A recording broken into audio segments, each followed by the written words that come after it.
Muito boa tarde a todos. Hoje vamos estar aqui a acompanhar mais um excerto do programa de Miguel Morgado, o Torto e Direito. Isto já começa a ser um hábito aqui neste canal, mas o que é facto é que numa fase mais baixa da política portuguesa não existe sempre, todos os dias, uma novidade quente para falarmos aqui e, portanto, eu tento arranjar conteúdo noutros lados e esta também é uma forma, estes comentários que acontecem na televisão também uma forma para comentarmos aqui outro tipo de assuntos que muitas vezes não comentamos de forma principal. Portanto, se gostarem deste tipo de conteúdo, não se esqueçam de deixar o vosso likezinho, de se inscreverem e de divulgarem para alguém, um familiar, um amigo que tenha interesse na área política e que tenha interesse em acompanhar este tipo de conteúdos ou que possa ter interesse nisso mesmo. E, portanto, sem mais demoras, vamos já começar. Estavas agora a falar da Europa, precisamente, e o Dia da Europa celebrou-se este ano com guerras na fronteira, tensões com os Estados Unidos.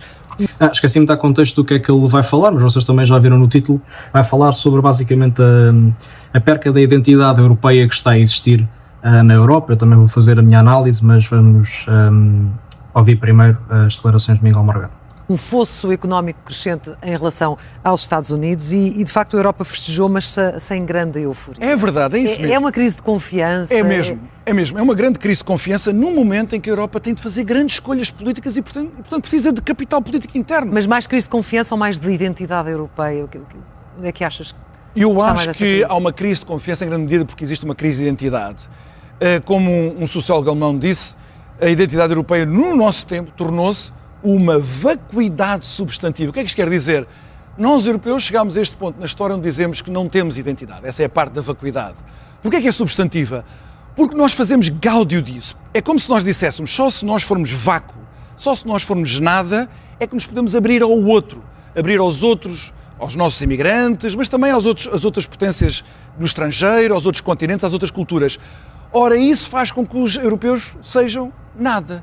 Nenhum povo, nem conjunto de povos, como é a União Europeia, pode lançar-se em grandes empreendimentos políticos, como é este que está perante os desafios que se colocam a nós, no nosso tempo, se não soubermos o que é que nós somos. Se nós não soubermos o que é que nós somos, não sabemos qual é o destino histórico que queremos. Então, para quê gastar dinheiro em despesa militar, por exemplo? Para quê? Para quê o mercado interno? Para que é que a gente precisa disso? Se nem sequer sabemos o que somos. Instituições.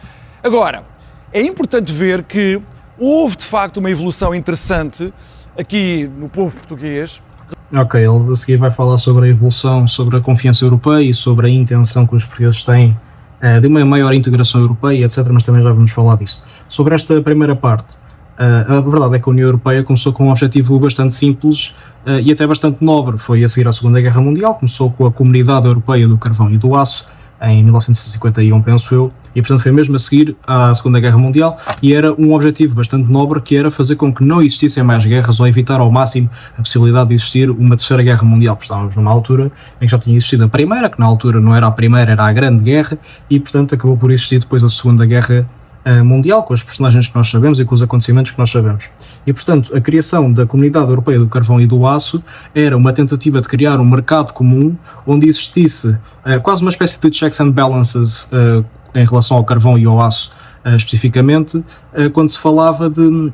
porque eram os materiais principais para criar material de guerra no geral. Portanto, a ideia era que nenhum país tivesse material suficiente e bagagem, inventário suficiente e arsenal para criar ou para ter a capacidade de criar uma guerra e para ameaçar militarmente outro país, seja vizinho ou não, e portanto essa era a ideia principal da União Europeia, que na altura não se chamava União Europeia, como já disse. E portanto o que é que se passou? Esse sistema, essa ideia, essa organização foi crescendo e portanto começou como uma ideia bastante simples, depois começou a ter mais poderes, começou a criar um mercado único, depois existiu também um tratado de fusão, porque eram várias organizações com funções diferentes, mas depois juntaram-se tudo numa, até chegar, resumindo e concluindo, a 1992 com o Tratado de Maastricht, onde é efetivamente criada a União Europeia. Muda-se de nome e dá-se mais poderes também ao Parlamento Europeu e tudo mais, e existiram vários tratados até então. O que é que acontece com estes tratados no geral? No geral, sempre que há um tratado, o mais recente é o Tratado de Lisboa, dá-se sempre mais poderes ao Parlamento Europeu, dá-se sempre mais poderes à Comissão Europeia e, portanto, no geral, o que acontece é que a União Europeia deixou de lado, uma ideia fundamental, que é a ideia de democracia. Ou seja, os eleitores elegem para o Parlamento Europeu, mas não elegem para a Comissão Europeia, que efetivamente é o órgão executivo. O Parlamento Europeu não é executivo, o Parlamento Europeu apenas avalia, em conjunto com o Conselho da União Europeia, as propostas da Comissão Europeia. E, portanto, o que acontece aqui é que existe uma ideia, uma narrativa macro que é criada pela Comissão Europeia e que os cidadãos europeus não têm qualquer tipo, não são filhos nem achados, não têm qualquer tipo de intenção. Ora, o que é que isso gera? Gera, portanto, as narrativas que os cidadãos europeus, e isso prova-se pelo crescimento da direita radical, são obviamente contra, mas o que é facto é que a União Europeia continua a fazê-las. E qual é que é a principal dessas todas? É o caso da imigração, mas depois há outras subnarrativas, a narrativa da ecologia, a narrativa da diversidade, mas a realidade é que a imigração é o principal tema que fez com que despoltasse este euroceticismo que existe hoje em dia na Europa e fez com que despoltasse os partidos de direita radical que hoje em dia conhecemos, neste caso em Portugal o Chega, mas depois imensos noutros partidos, o Vox em Espanha, os Fratelli d'Italia em Itália, portanto, existem vários exemplos. E, portanto, existe uma narrativa que está a ser levada a cabo pela União Europeia. A União Europeia é essa que tem mais poder do que os próprios ministros em Portugal e nos outros países. Portanto, a União Europeia tem muita influência em todos os países europeus e pratica uma agenda e pratica uma ideia que os cidadãos europeus não são partidários, digamos assim. E, portanto, esta migração faz com que nós percamos, de certa maneira, a identidade europeia, porque a identidade e a nacionalidade e os valores começam-se a diluir porque temos imensos imigrantes a entrar e, portanto, a nossa nacionalidade, a nossa cultura, até as coisas mais locais, aquela loja, aquela estação, aquela pastelaria que nós costumamos ir todos os dias, que era portuguesa no centro de Lisboa e agora já não é portuguesa, agora é estrangeira e, portanto, tudo isso vai-se diluindo e, portanto, a identidade europeia vai-se diluindo.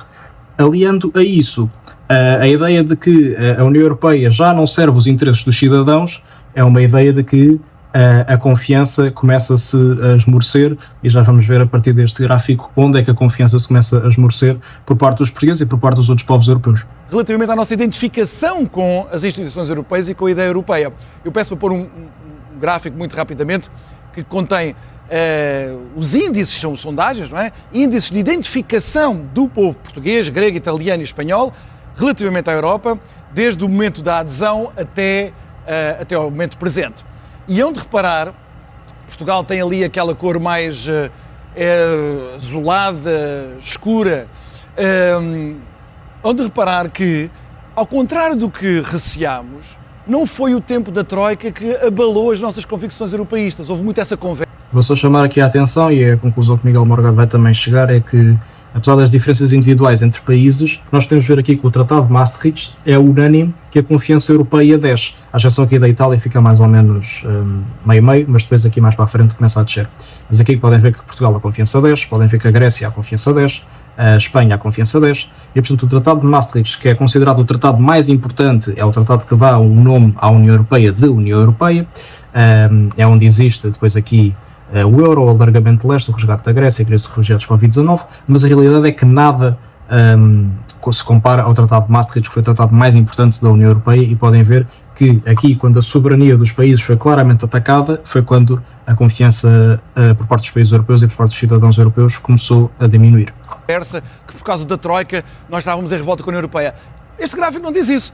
Houve, curiosamente, uma grande abandono da identificação com a Europa no momento do Tratado de Maastricht e dos anos que seguiram, que foram anos de grande prosperidade para Portugal. É muito interessante. E ver-se que quando saímos do programa da Troika, veja-se como disparou a nossa identificação com a União Europeia a níveis que nós nunca tivemos desde a nossa adesão. Vamos ver o que é que o futuro nos reserva.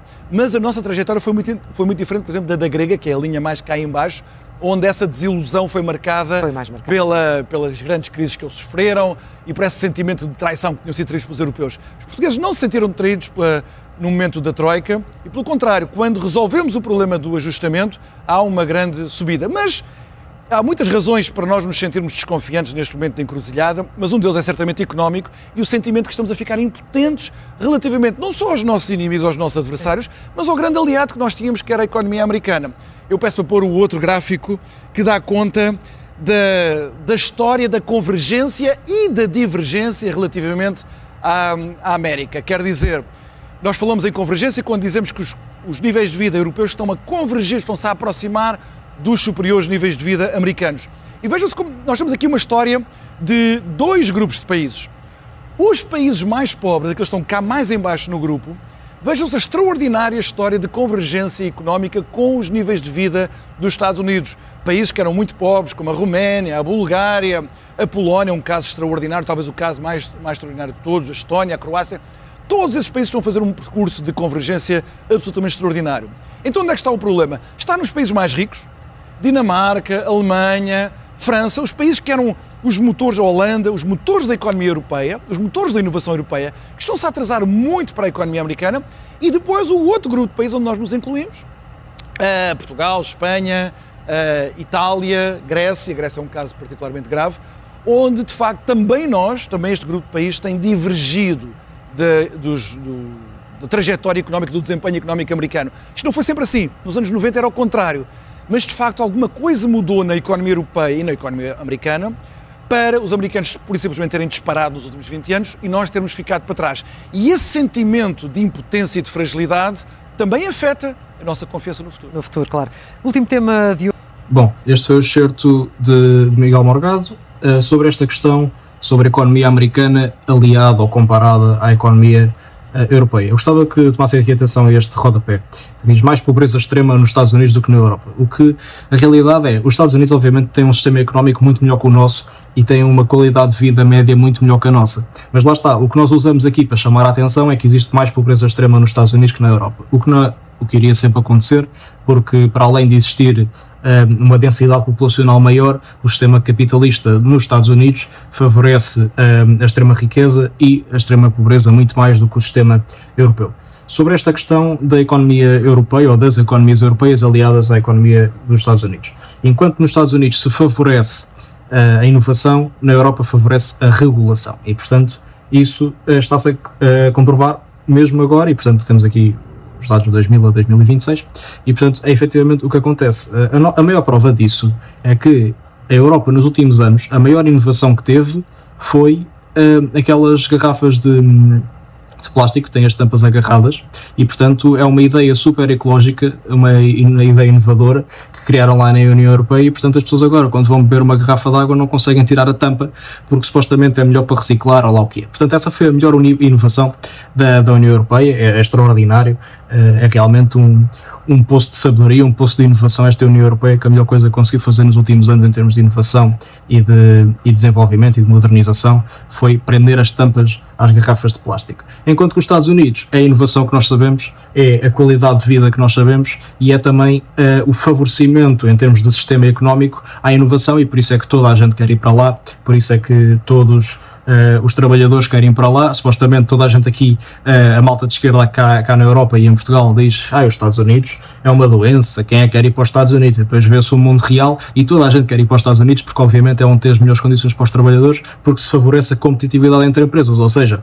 aqui se os trabalhadores recebem mal numa empresa, não podem ir outra porque provavelmente existem 2, 3 daquele setor e portanto não podem escolher outra. Nos Estados Unidos há 40, 50 empresas iguais, vamos dizer assim, e portanto vamos para onde têm melhores condições. E portanto, como os trabalhadores e como as empresas americanas querem manter os melhores trabalhadores, são obrigadas a dar melhores condições de trabalho a esses mesmos trabalhadores. E portanto, essa é a lógica do mercado, essa é a lógica da concorrência, essa é a lógica da competitividade e essa é a lógica que a União Europeia não tem, que a Europa não tem e que os Estados Unidos têm e por isso é que estão a crescer mais do que nós. Muito basicamente é isto.